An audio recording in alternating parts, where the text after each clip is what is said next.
I have friends that are really deep into the zodiac. I've gotten my cards read a couple times. Actually, right before I met my now fiance, one of my good friends read my cards. Like I had a tarot card reading and she flipped over the cards and she told me, she was like, you are about to meet your emperor. I remember it. I even took a picture of the cards. Like I need to find this and print it out. She was like, you're going to meet an emperor and this emperor is going to lift you up in a way that a relationship has never done for you before. And then the next card that she flipped over was like a woman, this beautiful woman, but she was like, looked like a tree. And I was like, what could that mean? She was like, this means that you're going to be grounded. You are rooted. You are going to be like the most flourishing version of yourself. I was like, I love this. And then, it's the next one was marriage, and everything that she said is happening to me now. Say what you want to say about getting your cards read and stuff. I wasn't looking for something like that at the time. And let me tell you, about a year or two prior to that, she read my cards in a group of our friends that some of them had never gotten their cards read before. First card she flips over for me, she was like, oh, this is like a desert. Like this is going to be a time where you're just not going to be experiencing like love or have a lot of luck with your job. And all my friends were like, ooh, harsh. And that's exactly what happened. So say what you want about getting your cards read. I definitely take it with a grain of salt, but this one came true to a T. So I have to say, I'll give it to her on that one.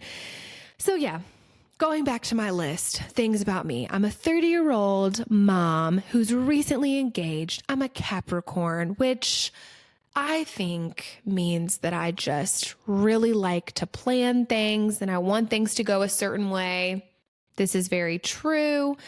I mentioned before, I just feel like in my 30 years of life, I've lived 100 different lives. And I feel like a lot of us can relate to that. I've talked to some of my friends about this before, and I just feel like the different seasons of my life, I can look back and see so many different women that I have been or girls that I have been in my life.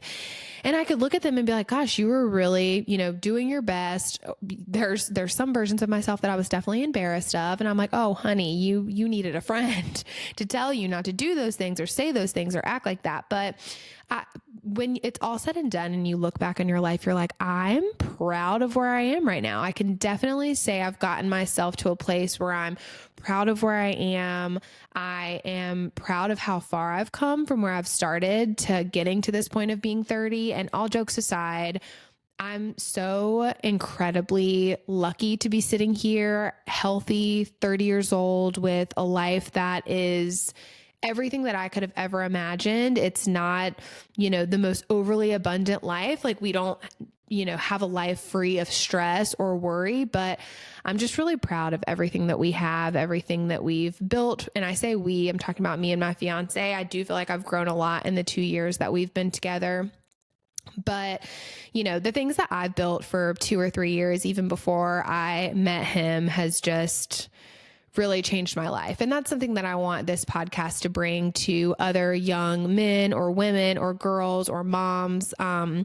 Just any way that I can teach you or share stories of things that I've gone through, and you can look at the things that are going on in your life and think, okay, I can get through this difficult time, or it's not going to last forever, or this is something that is a part of my personality that I need to accept, or I need to actively work on moving forward from. That's something that I definitely had to do.